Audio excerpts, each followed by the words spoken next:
भूमि के दलालों के चक्कर में आके आज वापस उस स्थान को तोड़ दिया गया। दोषी कौन?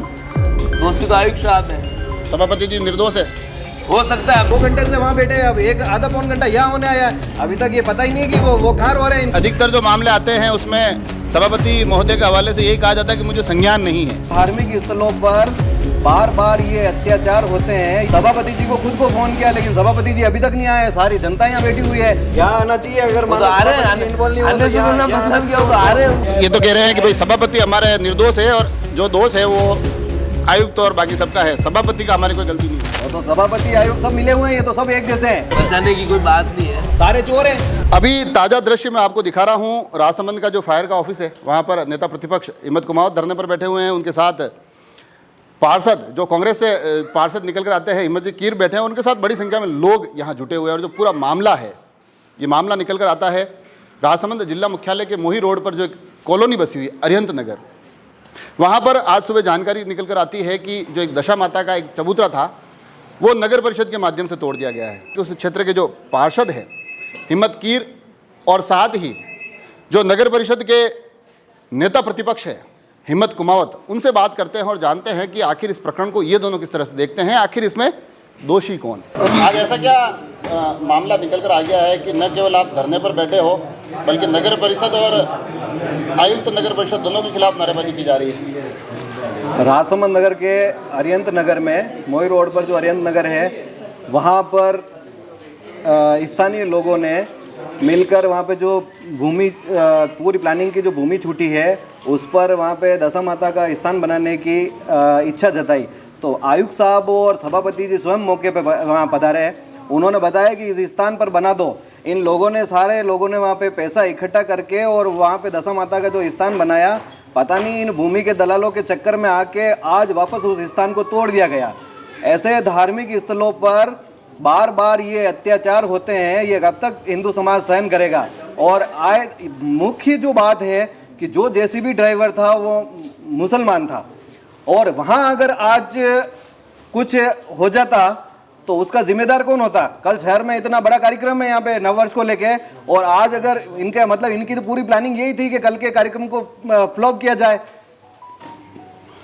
ये अब आप जो आक्रोश और नाराजगी जता रहे हैं, धार्मिक स्थल के तोड़ने का भी कह रहे हैं, मगर अब तो सूबे में सरकार भी आपकी है, तो अब ऐसी स्थिति में आरोप किस पर लगा रहे हैं? सरकार तो मैं कह रहा हूँ, सरकार क्या करेगी? यहाँ जो बैठे हैं, यहाँ के जो लोग हैं, यहाँ के जिम्मेदार लोग हैं, जिनको मैं कह सभापति जी है, सभापति जी को खुद को फोन किया लेकिन सभापति जी अभी तक नहीं आए। सारी जनता यहाँ बैठी हुई है, इनको कुछ लेना देना ही नहीं है। पहले भगवा ध्वज यहाँ लगे थे राजनगर क्षेत्र में, वो उतरवा दिए, अब ये धार्मिक स्थल तुड़वा दिया। ये लोग क्या चाह रहे हैं, कुछ समझ में नहीं आ रहा है। पर आप अब ये आरोप सभापति पर लगा रहे हैं और नारेबाजी आयुक्त के खिलाफ हो रही है। और तो सभापति आयुक्त सब मिले हुए हैं, ये तो सब एक जैसे हैं। दोनों की मिली भगत के कारण ही हुआ है। बाकी अगर एक आदमी चाहता तो ये काम नहीं हो सकता। कम से कम ये तोड़ने से पहले ये तो कह सकते थे कि वहाँ सूचना तो दे सकते थे कि ये अवैध हो रहा है, वो हो रहा है। और अवैध कैसे है, वो खुद वहाँ पे मौके पे जाके बता के आए कि ये काम यहाँ बना दो। ये जो पूरा मामला अब सामने आया है, क्या आपको लगता है कि इसमें, क्योंकि एक डंपिंग यार्ड का भी आप जिक्र करते हो, आपको लगता है कि कहीं ना कहीं जो भूमि आवंटन वहाँ हुआ है या जो ज़मीन से जुड़े हुए लोग हैं और उनका और नगर परिषद का कहीं कोई गठजोड़ है? जो ज़मीन छूटी हुई है उसमें जस्ट अटैच में एक डंपिंग यार्ड बनाया है। वहाँ आए दिन उसमें गौ माता वहाँ पे फंस जाती है। जब गौ माता को निकालने के लिए जेसीबी वाले को फ़ोन करते हैं, इनको अधिकारी को फ़ोन करते हैं, तो वहाँ उनको निकालने के लिए 3-3, 4-4 घंटे तक इंतज़ार करना पड़ता है कि जेसीबी आएगी और गाय को निकालेगी वहाँ से। उसके लिए तो उनको टाइम नहीं है, लेकिन वहाँ धार्मिक स्थल को तोड़ने के लिए आप देखिए तुरंत जाके और उसको तोड़ दिया। आपके वार्ड में आज एक मामला निकल कर आया है जहाँ दशा माता का एक चबूतरा बताया जा रहा है तोड़ दिया गया है नगर परिषद के द्वारा, जबकि वर्तमान में नगर परिषद में आप जिस पार्टी से पार्षद है उसी का बोर्ड है। तो ऐसे में ये जो कार्रवाई हो रही है उस पर आपकी क्या प्रतिक्रिया है? कार्रवाई ये हो रही है, मैंने जो सुबह जब मेरे को सुनने में आया कि ये ऐसा हुआ है, तो मेरा अभय सिंह जी का कॉल आया था कि हिम्मत जी ऐसा हुआ है। मैंने चेयरमैन साहब को फ़ोन किया, तो चेयरमैन साहब को 2 दिन पहले भी कॉल किया था। उन्होंने बोला मेरे संज्ञान में नहीं है, और सुबह भी यही बात बोली कि मेरे संज्ञान में नहीं है। जब आए, मैंने गिरिराज जी को फ़ोन किया, सबसे पहले तो मैंने आज जमादार को फ़ोन किया, उससे गिरिराज जी को फ़ोन किया, गिरिराज जी को फ़ोन किया तो उन्होंने बोला आयुक्त साहब ने तोड़वाया है, आयुक्त साहब ने हमारे को बोला है। पर अब इन दिनों अब आप स्वयं कांग्रेस के पार्षद हैं, अधिकतर जो मामले आते हैं उसमें सभापति महोदय के हवाले से यही कहा जाता है कि मुझे संज्ञान नहीं है। आपको लगता है कि नगर के प्रथम पुरुष जो कि इस बोर्ड के चेयरमैन हैं, वो ये जवाब देकर इस पूरे के पूरे अलग अलग मामले जो निकल कर आ रहे हैं उनसे बचा जा सकता है? नहीं, मेरे को ये नहीं लगता है कि इसमें सभापति इन्वॉल्व है, सभापति जी, क्योंकि मैंने जब उनको पता है, उन खुद आए थे वो मौके पे, इन्वॉल्व होते तो वो खुद आते ही नहीं। अरे तो यहाँ अभी आना चाहिए ना, यहाँ आना चाहिए। अगर वो तो आ रहे हैं, इन्वॉल्व नहीं आने से बोलना मतलब क्या, वो तो आ रहे हैं, उनको मैंने कॉल किया, आपके सामने कॉल किया अभी, वो बोल रहे मैं आ रहा हूँ, उन्होंने ये तो ना बोला मैं नहीं आ रहा हूँ। ये तो कह रहे हैं कि भाई सभापति हमारे निर्दोष है और जो दोष है वो आयुक्त और बाकी सबका है, सभापति का हमारी कोई गलती नहीं है। यहाँ राजनीति करने नहीं आए हम, यहाँ कोई कांग्रेस बीजेपी नहीं है, कांग्रेस का संबंधित वार्ड पार्षद कांग्रेस ही है। हम चाहते हैं तो हम भी नहीं आते, लेकिन ये क्या, ये धार्मिक मामला है, धार्मिक से जुड़ा हुआ है, इसलिए हम यहाँ आए। और कब तक ये ऐसा सहन करेंगे? यहाँ कोई कांग्रेस बीजेपी नहीं है। सभापति अगर इन्वॉल्व नहीं होता तो यहाँ पे आता।